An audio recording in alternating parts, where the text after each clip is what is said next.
Hello दोस्तों, आपका हमारे यूट्यूब चैनल में वेलकम है, स्वागत है। कैसे हो आप सब? तो देखिए, जैसे कि मैंने आपको बोला था कि हमारे यहाँ पे आ रहे हैं रिश्तेदार और मैंने सभी जगह निमंत्रण दिया है। किस चीज़ का? क्योंकि हम कर रहे हैं दीदी की बरसी साल भर की। तो ये हमारे मामा मामी आ गए हैं, कुछ बातचीत हो रही है जो आपके सामने नज़र आ रही है। तो फिर नेक्स्ट टाइम सबने खाना खाया, सब सो गए और सुबह का मॉर्निंग टाइम है। तो हमारे यहाँ पे होना है 12 बजे कथा। तो देखिए, जैसे कि आपको पता है टेंट से गद्दा रजाई पल्ली सारी चीज़ें आ गई हैं। पीली पीली कुर्सी दिख रही है आपको, ये हमने गेस्टों के लिए मंगवाई है। और यहाँ पे चल रही है बहुत अच्छे से तैयारी। किस चीज़ की? बंदरवार की। हमें दरवाजे के बाहर बंदरवार बनवाना है और ये मेरा भाई ये बना रहा है खीर। तो आपने इस तरीके से खीर बनते हुए कभी नहीं देखी होगी कि जो हम कलसे से खीर के जो चावल खड़े खड़े होते हैं उसको हम बिल्कुल एकदम सॉफ्ट और मुलायम करने के लिए और एक सार करने के लिए हम ना कलसे की हेल्प ले रहे हैं और उससे चलाएंगे तो खीर हमारी गट्टी भी बन जाएगी और चावल भी टूट जाएंगे। इस तरीके से हमने दरवाजे पे डाली है रंगोली। और हमारे पंडित जी आ गए थे, वो हम लोगों से चौक वगैरह डलवा रहे थे। तो मम्मी डाल रही थी चौक, मैंने पूजा की पूरी सामग्री उनके पास रख दी है।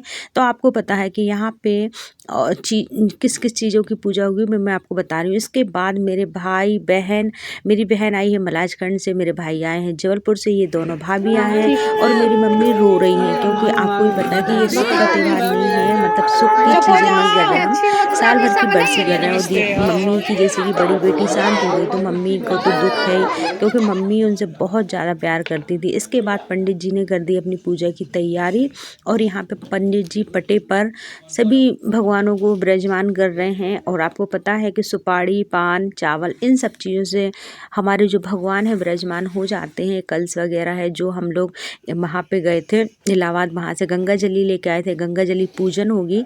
यहाँ पे दीदी का आसन दे रहे हैं पंडित जी, दीदी को यहाँ पे बिठा लेंगे। तो आप देख रहे हो पंडित जी ने 7 पान रख लिए हैं, दीदी की फोटो लगा दी है वहाँ पे। एक छोटा सा जो डबला होता है उसमें पानी भर के रख दिया। और दीदी की जैसे कि आपको पता है कि 3 बेटे हैं, 2 मेरे बेटे हैं, एक मेरी देवरानी के, तीनों बेटे मिलकर कर रहे हैं पूजा। तो आप सब इस ब्लॉग में बने रहें। कुछ मेरी आवाज़ है, कुछ मेरे रिश्तेदारों की आवाज़ है और ना पूजा बहुत लंबी होने वाली है। आपको ये 2 पार्ट में पूजा में दिखाऊंगी, एक पार्ट में पूजा नहीं आ सकती। तो आप पंडित जी की बातें सुनिए कि पंडित जी किस तरीके से पूजा करवा रहे हैं बच्चों से। और बच्चे ना पहली बार इतनी बड़ी मतलब पूजा कर रहे हैं।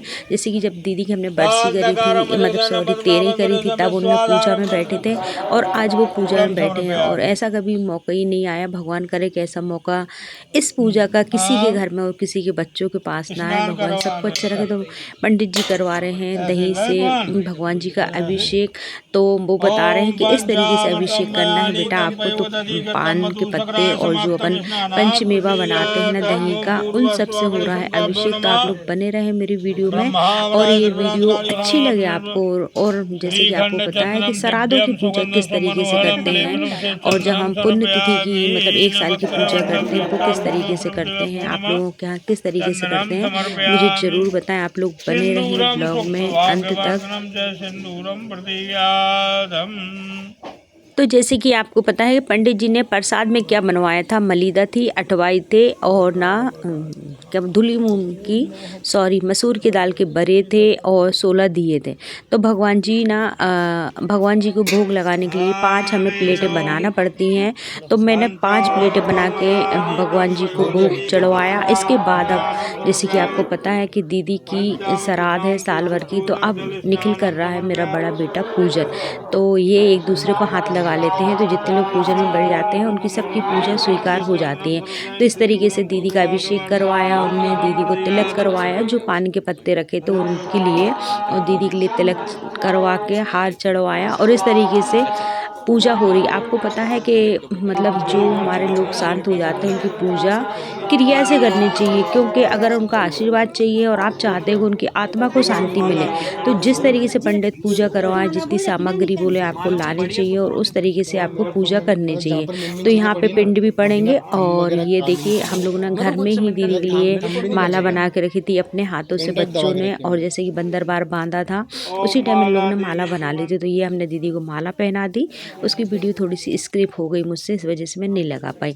इसके बाद अब पंडित जी बता रहे हैं कि पिंड कैसे पढ़ते हैं और पिंड पढ़ने के लिए क्या करना पड़ती है। तो पंडित जी जैसे कि 4 प्लेटें लगा ली पंडित जी ने और ये चावल के लड्डू बनते हैंगी।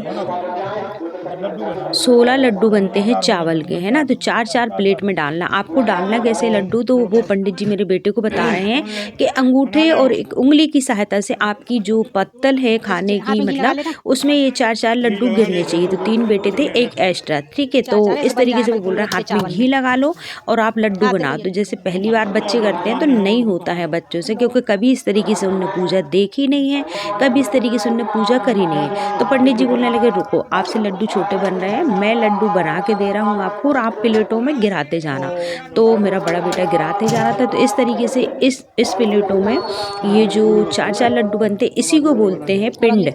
पिंड होते हैं जो चावल के बनते हैं, आटे के बनते हैं, और एक चीज़ के और बनते हैं जो मुझे थोड़ा सा दिमाग में अभी नहीं आ रहा है। तो इस तरीके से 4-4 प्लेट में बनाएंगे, फिर हम इनका पूजन करेंगे, फिर इनका हम विसर्जन करेंगे। तो ये क्या होता है कि जो हम मतलब दीदी की पूजा कर रहे हैं, दीदी के लिए श्रद्धा की पूजा कर रहे हैं, वो पूजा इस तरीके से की जाती है। और यहाँ पे बन रहा है साइड में खाना, तो खाना भी बनता जा रहा है। आपको पता है कि मैंने तीनों चीज़ें एक साथ रखी, कथा भी हो जाएगी, कन्या भोज भी हो जाएगा, सुंदरकांड भी हो जाएगा, सुंदरकांड भी रखा है। इसके बाद हमें सुंदरकांड भी करना है। तो इस तरीके से फटाफट से पंडित जी बना के देते जा रहे हैं और निकल थाली में रखता जा रहा है। अब होगी इन पिंडों की पूजन। तो पूजन के लिए जैसे आप देख रहे हो कि दही का अभिषेक करने के बाद फिर जल का अभिषेक करेंगे, फिर तिलक करेंगे, फिर बहुत सारे पूजन होती है जो क्रियाएं से पूजन पंडित जी करवा रहे हैं। तो आप लोग ज़रूर बताएं कि आप लोगों ने इस तरीके से पूजन कभी देखी, और इसका भी एक वो रहता है, क्रिया रहती है। जो आप देख रहे हो हम भगवान जी को उंगली, छिंगली की बाजू वाली उंगली से भगवान जी को तिलक करते हैं, लेकिन जब हम ये मतलब जो हमारे यहाँ शांत हो जाते हैं, जब हम उनकी पूजन करते हैं, तो उसके लिए हमें जो अंगूठा के पास वाली उंगली होती है ना, उससे उनका तिलक करना पड़ता है। और जैसे कि आपको पता है कि 16 बड़े बनाए थे, तो 4-4 बड़े हमें उस प्लेट में रखना है, 4-4 अठवाई रखना है। तो इस तरीके से ये हमारे पिंड है ना जो पूजन हो जाएगी। अब इसमें ना क्या करना है कि देखिए पंडित जी जो जो चीज़ें करवा रहे हैं, आप ध्यान से देखें कि इस तरीके से अगर आप लोग भी पूजन करते हो, बहुत शुभ होता है, बहुत अच्छा होता है। और ये जो मैंने 16 दिए बनाए थे, इनमें मुझे लगाना है बाती घी की। तो देखिए जो 16 दिए बनाए थे ना, वो दीदी की जो फोटो रखी है वहाँ पे मतलब हमें जलाना पड़ेगी। इसके बाद जो हमने पिंडे बनाए थे, पंडित जी ने उनकी पूजन करवाया था, अब उनका होगा विसर्जन।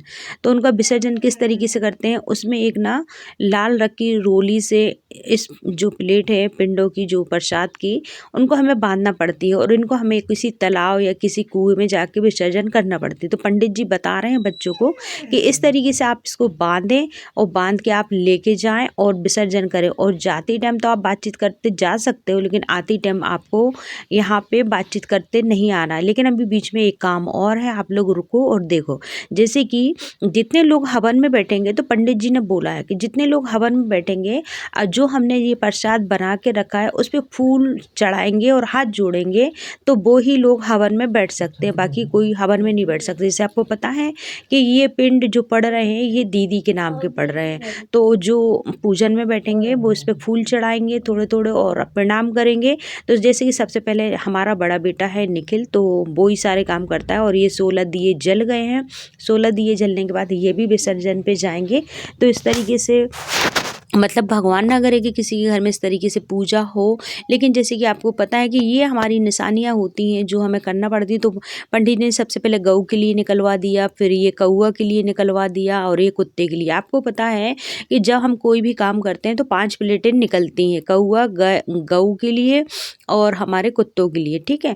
और ये साथ में मम्मी ने दीदी की जो हमने पिंड की प्रसाद रखा है उस पर फूल चढ़ाए मम्मी ने, सभी लोगों ने थोड़े थोड़े फूल चढ़ाए। ये मेरी भाभी है, लेकिन मेरी शायद वीडियो स्क्रिप्ट हो गई, मैं बना नहीं पाई, क्योंकि आपको पता है कि इतनी भीड़ भाड़ में मैं वीडियो पे ध्यान दूँ या फिर मैं अपने आप पे ध्यान दूँ, क्योंकि बहुत सारी चीज़ होती है। ये जो बच्चे हैं ये भोपाल से आए हुए थे, तो निखिल देखो कौआ के लिए ऊपर डाल रहा है कि छत पे कि कौआ वहाँ से खा लेंगे। सब ने थोड़े थोड़े फूल चढ़ाए, सब ने प्रणाम किया, और इस तरीके से अब जितने लोग बचे हैं, जो लोग हमारी भाभी लोग जबलपुर से आई हैं, मलाजखंड से दीदी लोग आई हैं, सभी लोग ये पूजन करेंगे। तो सभी लोगों ने प्रसाद दिया। ये भी मेरे भाई यूट्यूब चैनल चलाते हैं, इनके अगर आप चैनल देखो तो लाइक शेयर ज़रूर कर लेना आप लोग। और इस तरीके से अब जाएंगे बच्चे लोग। कुछ हंसी वाली बात चली थी तो मुझे हंसी आ गई। पंडित जी बैठ गए, अभी और होना है पूजा। अभी ये जो विसर्जन होगा, दीदी के जो पिंड पड़े हैं वो विसर्जन होंगे। इसके बाद ये मेरी मामी है, इसके बाद में हम फिर पंडित जी करवाएंगे।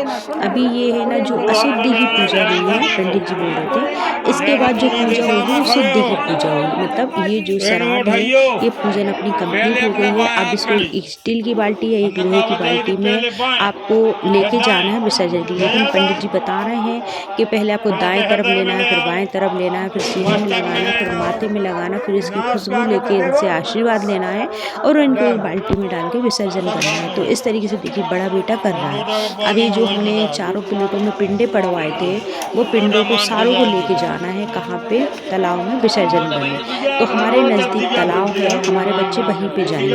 तो आप ना जाते टाइम तो बातचीत करके जा सकते हैं, लेकिन आते टाइम आप बिल्कुल भी ना बोलें, क्योंकि आपको भी पता है इन सारी चीज़ें जब हम करते हैं थोड़ी सी तो हमें बहुत ध्यान रखना पड़ता है। तो 16 दिए भी इसी में रख लिए हैं, जो कलश में जल था वो भी हमें इसी में रखना है। और इसके बाद दोनों भाई जाएंगे विसर्जन के लिए, क्योंकि पंडित जी ने बोला 2 से ज़्यादा लोग नहीं जाएंगे विसर्जन के लिए। तो आप लोग ज़रूर बताएं कि मैंने दीदी की आत्मा शांति के लिए जो पूजन किया है वो सही किया है या नहीं, क्योंकि मुझे तो पहली बार भगवान ने ऐसा मौका दिया है, लेकिन ऐसा मौका भगवान करे किसी को ना दे। और जो हमने जो विसर्जन जो सभी ने पूजा में फूल चढ़ाए थे, पंडित जी ने बोला इनको भी लेके जाओ, इनका यहाँ कोई काम नहीं है, क्योंकि ये सारी चीज़ें ना अब अपन को विसर्जन करना है।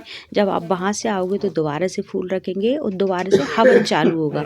तो प्लीज़ देखिए आप लोग, अब ये लोग जा रहे हैं पिंडों को विसर्जन करने। तो इस तरीके से हमारे घर में जो भी थे सभी लोग बोल रहे थे कि यह पूजन हमने पहली बार देखी, तो मैंने बहुत क्रिया से और दीदी की जो इच्छाएं थी हमने उस तरीके से पूजन करवाया है। क्योंकि हमारी दीदी बहुत पूजा पाठ करती थी, इतनी ज़्यादा पूजा पाठ करती थी कि जिसकी कोई हद नहीं है। तो छोटा बेटा निकाल रहा है गाड़ी, बड़ा बेटा ये है। तो आज आपको इस ब्लॉग में मेरे दोनों बेटे मिलेंगे देखने के लिए। तो प्लीज़ दोस्तों, अगर आपको थोड़ी बहुत भी वीडियो अच्छी लगे तो लाइक शेयर ज़रूर करें और कमेंट ज़रूर करें। और जो हवन की पूजन की वीडियो है वो आपको नेक्स्ट ब्लॉग में देखने मिलेगी। ये ब्लॉग भी बहुत बड़ा हो गया है, लेकिन क्या करूं, अगर मैं छोटे छोटे ब्लॉग डालूंगी तो आपको भी थोड़ी सी दिक्कत होगी और मुझे भी दिक्कत होगी कि ऐसी मैं ब्लॉगिंग कहाँ तक करूँगी। तो पंडित जी भी बाहर आ गए हैं, तो चलिए मिलते हैं अपन दूसरे ब्लॉग में। और दूसरे ब्लॉग में आपको सभी चीज़ें देखने को मिलेंगी और अच्छे से।